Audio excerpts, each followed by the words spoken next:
നമസ്കാരം. കേരളത്തെ കണ്ണിലെ കൃഷ്ണമണി പോലെ കൊണ്ടു നടക്കുന്ന സർക്കാരിനെതിരെ പറയുന്നത് കൈയും കെട്ടി കണ്ടു നിൽക്കാൻ തങ്ങൾക്ക് സാധിക്കില്ല. നേതാവിനെതിരെ തിരിയുന്നവരെ കൈകാര്യം ചെയ്യാൻ പ്രത്യേക ക്ലാസിന്റെ യാതൊരു ആവശ്യവുമില്ല. ഇത്തരക്കാരെ കൈകാര്യം ചെയ്യാൻ ഞങ്ങൾക്ക് കൃത്യമായിട്ട് അറിയാം. അധികം കളിച്ചാൽ താൻ വിവരമറിയും.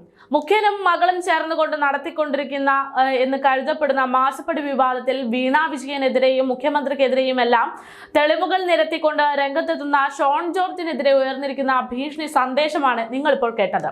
അതായത് ഷോൺ ജോർജിനെ കൈകാര്യം ചെയ്യാൻ തങ്ങൾക്കറിയാമെന്ന ഡിവൈഎഫ്ഐ നേതാക്കളുടെ ഭീഷണി. മുഖ്യമന്ത്രിയുടെ മകൾ വീണ വിജയന്റെ തട്ടിപ്പുകൾ പുറത്തുവിട്ടതാണ് ഡിവൈഎഫ്ഐക്കാരെ ചൊടിപ്പിച്ചിരിക്കുന്നത്. അബുദാബി കൊമേഴ്ഷ്യൽ ബാങ്കിൽ എക്സാലോജിക്കിന് അക്കൗണ്ട് ഉണ്ടെന്നും PwC, SNC, ലാവ്ലിൻ കമ്പനികളിൽ നിന്നും ഇതിലേക്ക് കോടികളാണ് എത്തിയതെന്നും കഴിഞ്ഞ ദിവസം ഷോൺ ജോർജ് വെളിപ്പെടുത്തിയതാണ് ഇതിനെല്ലാം ആധാരം. ഇതിനു പിന്നാലെ ഡിവൈഎഫ്ഐയുടെ ഭീഷണി സന്ദേശം എത്തിയിരിക്കുകയാണ്. ഷോൺ ജോർജിന്റെ കൊച്ചിയിലെ ഓഫീസിലേക്ക് പ്രതിഷേധവുമായി എത്തിയ ഡിവൈഎഫ്ഐ പ്രവർത്തകരാണ് ഇത്തരത്തിൽ അദ്ദേഹത്തിനെതിരെ വലിയ ഭീഷണി സന്ദേശം നൽകിയിരിക്കുന്നത്. കേരളത്തെ കണ്ണിലെ കൃഷ്ണമണി പോലെയാണ് മുഖ്യമന്ത്രി പിണറായി വിജയൻ കാത്തു സൂക്ഷിക്കുന്നതെന്നും അങ്ങനെയുള്ള സർക്കാരിനെതിരെ കള്ളക്കഥകൾ പ്രചരിപ്പിച്ച് താഴെയിടുകയാണ് ഷോണിന്റെ ലക്ഷ്യമെന്നുമാണ് ഡിവൈഎഫ്ഐക്കാരുടെ വാദം. സർക്കാരിനെതിരെ പറയുന്നത് കൈയും കെട്ടി തങ്ങൾ കണ്ടു നിൽക്കില്ല എന്നും അതിന് തങ്ങൾക്ക് കഴിയില്ല എന്നും ഷോൺ ജോർജിനെ കൈകാര്യം ചെയ്യാൻ തങ്ങൾക്ക് അറിയാമെന്നും ഡിവൈഎഫ്ഐ നേതാക്കൾ പറയുന്നു. ഷോണിനെ പരസ്യമായാണ് ഇവർ അസഭ്യം പറഞ്ഞിരിക്കുന്നത്. പിണറായി സർക്കാർ വീഴാതിരിക്കാൻ ഏതറ്റം വരെയും ഡിവൈഎഫ്ഐ പോകുമെന്നാണ് കുട്ടി സഖാക്കന്മാരുടെ വെല്ലുവിളി. അതേസമയം തന്റെ നിലപാടിൽ ഇത്തരത്തിൽ ഭീഷണി ഉണ്ടെങ്കിലോ അല്ലെങ്കിൽ മറ്റൊരു വിമർശനങ്ങൾ ഉണ്ടായാലോ ഒന്നും മാറ്റമുണ്ടാകില്ല എന്നും ഒരടി പോലും താൻ പിന്നോട്ട് വയ്ക്കില്ല എന്ന നിലപാടിൽ തന്നെയാണ് ഷോൺ ജോർജ് എന്നതാണ് വിവരം. കഴിഞ്ഞ ദിവസം അദ്ദേഹം പുറത്തുവിട്ട തെളിവുകൾക്കെതിരെ ക്യാപ്സ്യൂളുമായി രംഗത്തെത്തിയ മുൻ ധനമന്ത്രി തോമസ് ഐസക്കിന് ഷോൺ ജോർജ് നൽകിയിരിക്കുന്ന കടുത്ത മറുപടി ആ നിഷേധാർഢ്യത്തിന്റെ തെളിവ് തന്നെയാണ്. അതായത് ദുബായിലെ എക്സാലോജിക് കമ്പനിയും വീണ വിജയന്റെ എക്സാലോജിക് കമ്പനിയും വെവ്വേറെ സ്ഥാപനങ്ങളായിരുന്നു എന്നായിരുന്നു തോമസ് ഐസക്കിന്റെ വാദം. ആ വാദത്തിനുള്ള കൃത്യമായ മറുപടി ഷോൺ ജോർജ് നൽകിയിരിക്കുകയാണ്.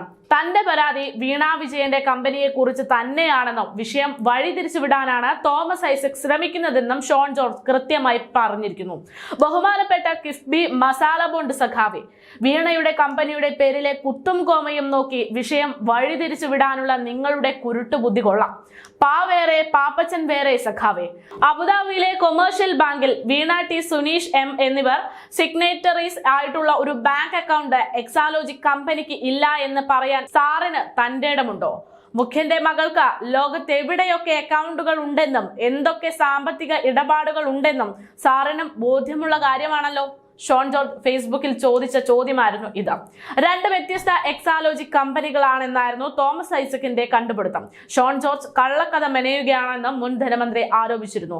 എക്സാലോജിക് സൊല്യൂഷൻസ് എന്നതാണ് വീണയുടെ കമ്പനിയുടെ പേരെന്നും അബുദാബിയിൽ അക്കൗണ്ട് ഉണ്ടെന്ന് പറയപ്പെടുന്ന കമ്പനിയുടെ പേര് എക്സാലോജിക് കൺസൾട്ടിംഗ് എന്നാണെന്നായിരുന്നു വിശദീകരണം. എന്തായാലും തോമസ് ഐസക്കിന് ഉൾപ്പെടെ കൃത്യമായിട്ടുള്ള മറുപടി ഷോൺ ജോർജ് നൽകിയിരിക്കുകയാണ്. അതേപോലെ തന്നെ ഇപ്പോൾ ഡിവൈഎഫ്ഐ പ്രവർത്തകർക്കും കൃത്യമായിട്ടുള്ള മറുപടി അദ്ദേഹം നൽകും. ഇത്തരത്തിൽ ഭീഷണി സന്ദേശത്തിലൂടെയൊന്നും ഇങ്ങനെ തെറ്റിനെ ചോദ്യം ചെയ്യുന്നവരെ അടിച്ചമർത്താൻ സാധിക്കില്ല എന്നത് ഇടത് സർക്കാർ ഓർക്കേണ്ടത് നന്നായിരിക്കും.